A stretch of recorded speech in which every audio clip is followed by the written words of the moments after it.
Good evening, everyone. Issa and I recently had the privilege of playing Barbie and Ken in the Barbie movie, which is pretty impactful for people who look like us. Yeah, we may not have been what first popped up in people's minds when they thought of Barbie or Ken, but that's changed, and we're hoping to continue to push the boundaries of the roles we can play. By that, of course, we mean white people roles. Oh my God, I'd love to play white people roles. No, me too. White people roles are the best. I mean, an alcoholic, divorced, single father fighting for custody. Oh yeah, an alcoholic housewife whose husband's affair drives her deeper into alcohol. How about this? An alcoholic school teacher who must put their love of alcohol aside to inspire their class of inner city youths. White people roles. Oh yeah.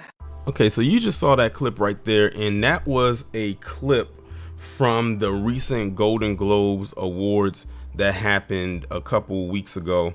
And basically you had Issa Rae and Simu Liu come out, and they gave a little, their own little, I guess you could say, monologue, jokey joke, whatever you want to call it. And apparently it got some people riled up. Now, of course, both of these individuals, like they said, they were both in the Barbie movie that came out last year. That was an unexpected, huge global phenomenon and box office success, especially since it came out during that writers and actors strike, and it really didn't get that much promotion because of that, but it still managed to be a success. But that's besides the point. But I was actually sent this, and shout out to Rob over at Blacklight Revelations, because he actually tagged me in it, and I was looking at it and I said, oh, I definitely am going to go in on this one, because this is going to be very, very interesting. So you had Simu Liu and Issa Rae up there speaking, and they were talking about the Barbie movie, and then they were talking about, they segued into, you said, what type of roles I would like to play, and they was like, what?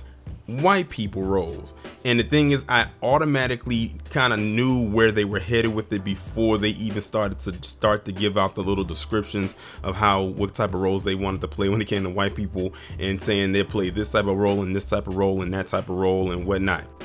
When you look through our history, remember there was a thing called blackface, but on the back end there was also another thing called yellowface, where you had PC putting on facial makeup to try to make themselves appear more Asian, to portray what a typical Asian would be. But of course, blackface would always eclipse it. So I completely understand where they were going with this. And then of course, there was also times where you had PC playing roles that were meant for black people, and so on and so forth. Think of Gods of Egypt or any of those other ancient Egyptian roles that they claim were not for us, but for them. So I completely understand exactly where they were coming from with this narrative. But in typical PC fashion, they're going to sit up there and pretend like that did not happen, or at one point in time that wasn't a thing, which leads me to this post right here made by this page called Asians Against Wokeness. And let me read to you what they said. Woke Asians think they're edgy by ripping on white people, whereas conservative Asians are a lot more dedicated to universal ideals like morality and would find this behavior to be sinful. So let's really break down what they said, because they pretty much told them themselves right there what the objective of the typical Asian American in particular is here for. They say woke Asians think they're edgy by ripping on white people. So this person, whoever runs this account, and I typically think anyone who puts accounts up where they are using the word woke in the title or in their handle, their name, or whatever the case may be, however you want to call it, I think it's a PC person typically running those accounts. But they said that they think they're edgy by ripping onto white people. So this person, whoever runs this account, is automatically throwing on the K for them. And that's why we always keep saying that they're locked in with each other, like there's a link between the two of them right there whenever they do something like that.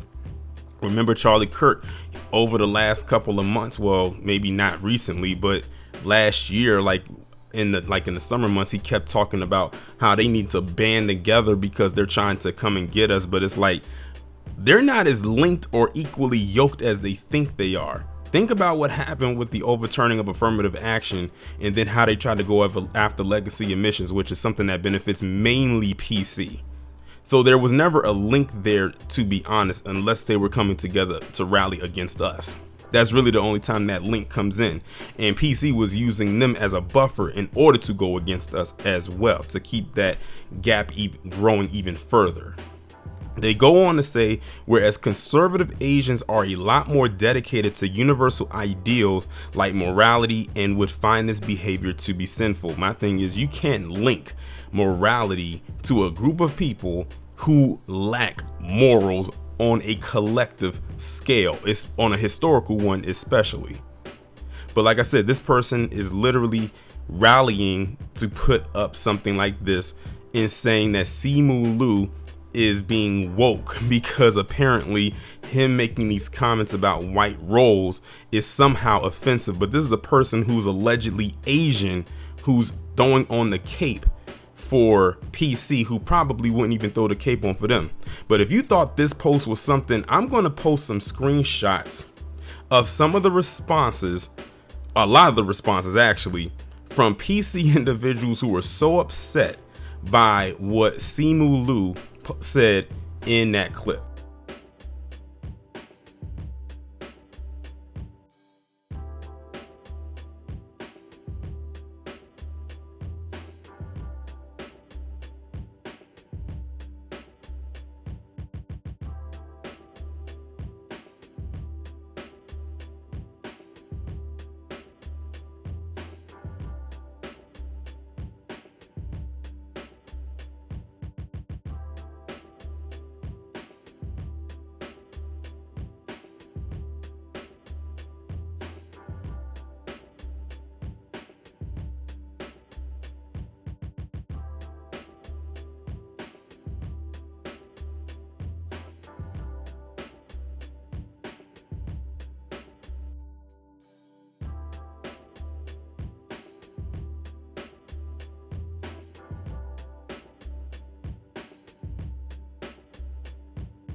So as you can see by that horde of responses, a lot of people were seemingly upset. And I hope y'all really looked and saw what some of the responses were saying. It's completely laughable at the end of the day how butthurt they are supposedly being, and truthfully, honestly, I think it's just a bunch of fake outrage. They just have to find something to be mad at or something to be upset at. And it's amazing at some of the responses, when you look at them, you're saying to yourself, y'all were the same ones that were like that and still are like that with black people to this day. And then when it looks like it's seemingly turning on its head and people are just saying something about you, now it's like, oh, we're under attack. Oh, they're being offensive to us. Wow, I can't believe they're being racist to us. And like, it's like, what do you mean you can't believe? As a collective, do you know what you have done to this planet? Not just this establishment we're in, but this globe. And you have the nerve to sit up there and pretend like you don't deserve some of the backlash that you receive. And the thing is, what Simu Liu and Issa Rae were saying was completely tame compared to what you as a collective have done. Let me repeat that because that might go over some people's heads. What they said is completely tame compared to what you as a collective has done. And also, I forgot to mention this at the beginning of the video, and I should have mentioned it then, but in case y'all don't know who Simu Liu is, he was Shang-Chi in the Shang-Chi and the Legend of the Ten Rings movie, which saw the MCU's first Asian-led flick. And, you know, I don't know if he's the first Marvel Asian superhero. I'm not entirely sure. Someone can fact check that for me. But that's who this is, just in case no one knew who he was. Just in case those of you out there didn't see Barbie, I wouldn't hold it against you if you didn't. So those were those responses right there. But then when I looked at the screenshot again, I happened to look at the bottom where it has a name. So as you know, the screenshot came from that Asians Against Wokeness page, and then I looked down to see the responses, and I looked and it said from Josh Lekak. And I said to myself, why does the name Josh Lekak sound so familiar? And then a light bulb moment went off for me, and it said, I just did a video about him. And so what you're seeing on your screen right now is a screenshot from his page, because he was the original poster, and then it was shared from that Asian Against Wokeness page, and they just happened to tag him in it. And if you look at it right here, his caption reads, will white people ever get tired of being kicked around like this? And I'm sitting here saying to myself, how are you being kicked around? Like, how? You practically run everything. How are you being kicked around? And if you are being kicked around, you're kicking yourselves around. But in case y'all forgot, Josh LeCack was the same guy who put out that post about that PC kid who didn't get accepted into some school. I believe it was maybe an Ivy League type school. And then he put out this very false narrative that he didn't get accepted into the school because the kid was PC and that the school didn't accept him because they were being anti-PC. And then the kid had to respond back to him and say, why would you put that narrative out there like that? Because that's not the reason why I didn't get in. And you could possibly ruin my chances of getting into another school, because the post ended up going viral. And then he never really truly took accountability for what he did. All he did was put out some other random posts and then tried to invite people to come and listen to his whack podcast. So yeah, this is the same Josh LeCack that did that. And he's always on that type of time too, where he feels that PC is somehow being cast aside and all. It's a big woe is me thing. And then they got the nerve to sit up here and tell us to stop dwelling and nesting in victimhood. What are they doing right here? What did Josh just do right here in this post? What did that Asians Against Wokeness just do in their post? But then when black people have an actual concern or are actually dealing with systematic oppression, which is very real, they'll try to tell us to stop being woke, just get over it, pull yourselves up by your bootstraps, so on and so forth. Well, you know what? I'm gonna tell them the same thing they tell us. Pull yourselves up by your bootstraps, stop being victims. I'm not going to use your bastardized version of woke because it wouldn't make sense. I'll ask you to define it, because seemingly none of them can do it. Let's rewind back to last year when Bethany Mandel got checked by Breonna Joy Gray on the Hill when she was asked her to define the word woke based on a book she wrote, and she couldn't even define it. She could even cracked open her book and gave her bastardized version definition, but she couldn't even do that.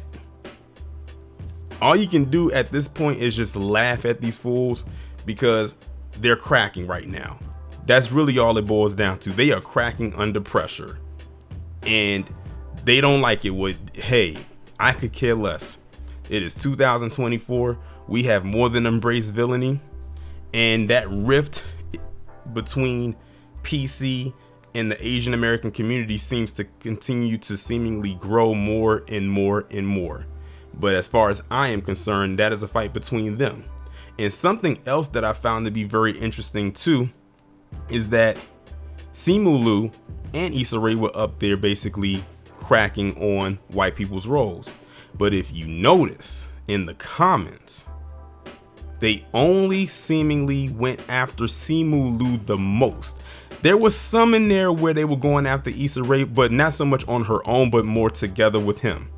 But if they were talking about it on an individual level, they seemingly only went after him. Why? Because they feel that they have this alliance, and they were basically saying, how dare you bite the hand that feeds you? How dare you say this about us when we gave you a leg up? How dare you? While wagging their finger. Remember, one of the comments said that they were so disappointed in him. Because again, you're not supposed to talk about them. You're not supposed to critique them. You're not supposed to criticize them. You're not even supposed to joke about them. Harvey actually talked about this in one of his videos that he did about Joe Coy, who was the host of the Golden Globes. And he was basically saying, like, calling out how a lot of the PC people in that audience, how they were giving these smug looking remarks, especially Taylor Swift. Because a lot of them feel that they should not be talked about. They should not be approached upon. They should never be critiqued. They feel like they are above the fray. That's how many of them think. They will never say it though. But their actions speak louder than words.